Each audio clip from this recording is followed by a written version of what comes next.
ಎಲ್ರಿಗೂ ನಮಸ್ಕಾರ. ವೇದಿಕೆ ಮೇಲೆ ಉಪಸ್ಥಿತರಂಥ ನಮ್ಮ ಎರಡು ಬ್ಲಾಕ್ ಕಾಂಗ್ರೆಸ್ನ ಅಧ್ಯಕ್ಷರಾದಂಥ ನೀಲಕಂಠೇಗೌಡ್ರೆ ಹಾಗೂ ಅಮಾನುಲ್ ಅವರೇ ಹಾಗೂ ಎಲ್ಲ ನಾಯಕರೇ, ಏನು ಈಗಷ್ಟೇ ನಮ್ಮ ಚಲಪತಿಯವರು ಹೇಳಿದಾಗೆ ನಿನ್ನೆಯ ಫಲಿತಾಂಶದಲ್ಲಿ ವಿವಿಧ ಆವಣಿ ಬ್ಲಾಕ್ ಇರ್ಬೋದು ಅಥವಾ ಟೌನ್ ಬ್ಲಾಕ್ ಸಂಬಂಧಪಟ್ಟಂಗೆ ವಿವಿಧ ಪದಾಧಿಕಾರಿಗಳಾಗಿ ಆಯ್ಕೆ ಆಗಿದ್ದಾರೆ.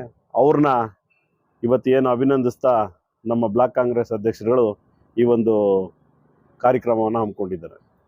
ಈಗೇನು ಯೂತ್ ಕಾಂಗ್ರೆಸ್ಸಲ್ಲಿ ಚುನಾವಣೆಗೆ ಕಂಟೆಸ್ಟ್ ಮಾಡಿ ಏನು ಈಗ ನೀವೆಲ್ಲರೂ ಕೂಡ ಪದಾಧಿಕಾರಿಗಳಾಗಿ ಆಯ್ಕೆ ಆಗಿದ್ದೀರಿ.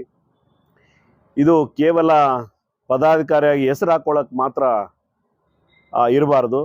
ಈ ಪದಾಧಿಕಾರಿಗೆ ಅರ್ಥ ತಿಳ್ಕೊಂಡು ನಾವು ಆ ಮಟ್ಟದಲ್ಲಿ ಕೆಲಸ ಮಾಡಿ ನಮ್ಮ ಬ್ಲಾಕ್ ಕಾಂಗ್ರೆಸ್ನ ನಿರ್ದೇಶನದಲ್ಲಿ ಅವರ ಸಹಯೋಗದೊಂದಿಗೆ ಪಾರ್ಟಿನ ಈ ತಾಲೂಕಿನಲ್ಲಿ ನಾವು ಯಾವ ಮಟ್ಟಕ್ಕೆ ಕಟ್ಟಬೇಕು ಅನ್ನೋ ನಿಟ್ಟಿನಲ್ಲಿ ನೀವೆಲ್ಲರೂ ಕೂಡ ಶ್ರಮ ವಹಿಸಬೇಕು. ಏನು ಯೂತ್ ಕಾಂಗ್ರೆಸ್ ಅಂದರೆ ಅದು ಒಂಥರ ಎನರ್ಜಿ ಇದ್ದಂಗೆ.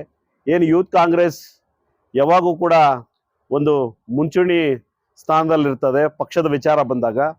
ಆ ರೀತಿ ನೀವೆಲ್ಲರೂ ಕೂಡ ಈ ಪಕ್ಷದ ವಿಚಾರ ಮತ್ತು ಆಚಾರನ ನೀವೆಲ್ಲರೂ ಮೈಗೂಡಿಸ್ಕೊಳ್ತಾ ಇವತ್ತೇನು ಮುಳಬಾಗಿಲು ತಾಲೂಕಿನಲ್ಲಿ ಇನ್ನಷ್ಟು ಯುವಕರನ್ನ ನೀವು ಸೆಳೀತಾ ನಮ್ಮ ಪಕ್ಷ ಸಂಘಟನೆಯನ್ನು ಇನ್ನಷ್ಟು ಹೆಚ್ಚಿಸ್ತಾ ನಮ್ಮ ಬ್ಲಾಕ್ ಕಾಂಗ್ರೆಸ್ ಅಧ್ಯಕ್ಷರು ಮತ್ತು ನಮ್ಮ ನಾಯಕರುಗಳು ಏನಿರ್ತಾರೆ, ಆದಿನಾರಾಯಣ ಇರ್ಬೋದು, ಪುತ್ತೂರು ಮಂಜಣ್ಣ ಅವರು ಇರ್ಬೋದು, ಇವರೆಲ್ಲರಿಗೂ ಕೂಡ ಗೌರವ ತರುವ ನಿಟ್ಟಿನಲ್ಲಿ ಈ ಪಾರ್ಟಿಯನ್ನು ಕಟ್ತಾ ಮುಂದೆ ಬರೋ ಚುನಾವಣೆಗಳಲ್ಲಿ ನಮ್ಮ ಎಲ್ಲ ಕಾಂಗ್ರೆಸ್ ಅಭ್ಯರ್ಥಿಗಳನ್ನು ಗೆಲ್ಲಿಸ್ಕೊಂತ ಈ ಮುಳಬಾಗಿಲಿನಲ್ಲಿ ಕಾಂಗ್ರೆಸ್ ಪಕ್ಷವನ್ನು ಉನ್ನತ ಸ್ಥಾನಕ್ಕೆ ಏರಿಸಬೇಕು ಅಂತ ನಿಮ್ಗೆಲ್ರಿಗೂ ಕೂಡ ಕಿವಿ ಮಾತನ್ನು ಹೇಳ್ತಾ ನಿಮ್ಮೆಲ್ಲರಿಗೂ ಶುಭಾಶಯಗಳನ್ನ ಹೇಳ್ತಾ ಈ ನನ್ನ 4 ಮಾತುಗಳನ್ನ ಮುಗಿಸ್ತಾ ಇದ್ದೀನಿ. ಜೈ ಹಿಂದ್, ಜೈ ಕಾಂಗ್ರೆಸ್.